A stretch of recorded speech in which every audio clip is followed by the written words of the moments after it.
नमस्कार साथियों, आपकी सबसे कीमती दौलत आपका वक्त है। जिसे भी दे रहे हो बहुत सोच समझ कर देना, क्योंकि इसका परिणाम आपको आने वाले 4-5 साल बाद दिखाई देगा। आइए साथियों, एक कहानी से समझते हैं। साथियों, एक बार महात्मा बुद्ध लोगों को समझा रहे थे कि ज्ञान प्राप्ति के लिए बीवी बच्चों को छोड़ने की कोई जरूरत नहीं है, ज्ञान प्राप्ति के लिए घर को छोड़ने की कोई जरूरत नहीं है, और ज्ञान प्राप्ति के लिए वनों में जाने की भी कोई जरूरत नहीं है। और साथियों, वो समझा ही रहे थे कि इतने में सामने से एक व्यक्ति ने खड़े होकर बड़े उद्दंडता से पूछा कि जब ज्ञान प्राप्ति के लिए वनों में जाने की कोई जरूरत नहीं है तो फिर आप वनों में क्यों गए थे। और साथियों, यहीं पे कहना चाहूंगा, ऐसी स्थिति में परिवार और समाज दोनों बर्बाद होने लग जाते हैं जब समझदार इंसान खामोश हो जाता है और नासमझ इंसान बोलने लग जाता है। बड़े उद्दंड तरीके से साथियों, महात्मा जी की बात को बीच में रोकते ही अपना प्रश्न बोल दिया गया। हालांकि गलत था, लेकिन प्रश्न तो प्रश्न ही था। महात्मा बुद्ध ने बड़े प्यार से उसका जवाब दिया कि ज्ञान प्राप्ति के लिए वनों में जाने की कोई जरूरत नहीं है। इस बात का मुझे वनों में जाने के बाद ही पता चला।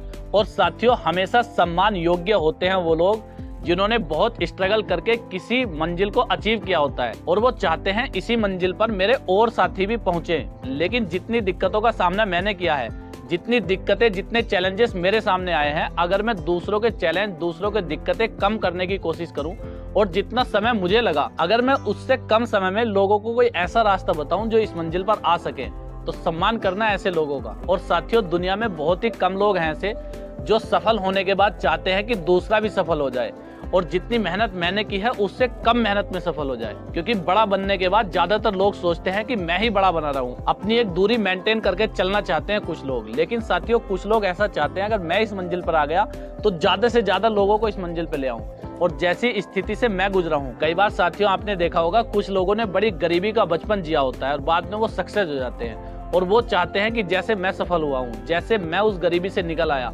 ऐसे ही और लोगों को भी निकालने में मदद कर पाऊं। तो साथियों, जब ऐसे लोग कुछ समझाना चाहें तो उनकी वो बात समझने की कोशिश करना। बड़ी किस्मत से मिलते हैं ऐसे लोग। साथियों, समाज में एक और बात बड़ी प्रचलित है, थोड़ा कॉमेडी के रूप में उसको लोग सुनते हैं, लेकिन इससे हम और आप अगर कुछ सीखना चाहें तो बहुत कुछ सीख सकते हैं। साथियों, एक बार एक स्टूडेंट उद्दंडता कर रहा था, तो टीचर ने उसे डांटते हुए और समझाते हुए बोला, जिस उम्र में आप हो उस उम्र में लाल बहादुर शास्त्री जी बहुत मेहनत से स्कूल जाते थे, बहुत अच्छे से पढ़ाई करते थे और एक नदी को पार करके स्कूल जाते थे। तो साथियों, उस स्टूडेंट ने एकदम पलट के बोला, और जिस उम्र में आप हो उस उम्र में वो प्रधानमंत्री बन गए थे भारत के। तो साथियों, इस पर सब हंसे भी, और आज तक इस चटकुले पे सब हंस ही रहे हैं। लेकिन इसमें सीखने वाली बात यह है, अगर वो प्रधानमंत्री नहीं बने और आपको कुछ बनता देखना चाहते हैं तो समझ लो वो आपसे बहुत प्यार करते हैं और आपका अच्छा ही सोचते हैं। वरना दुनिया ऐसे लोगों से भरी पड़ी है, वो जिस लेवल पे होते हैं सोचते हैं कि उससे ऊपर कोई ना निकले।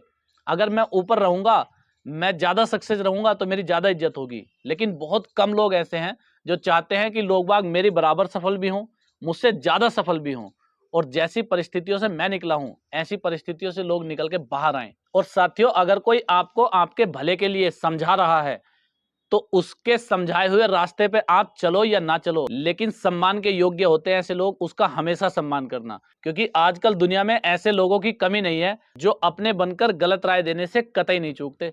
ठीक है साथियों, मिलते हैं नेक्स्ट वीडियो में। जय हिंद, जय भारत।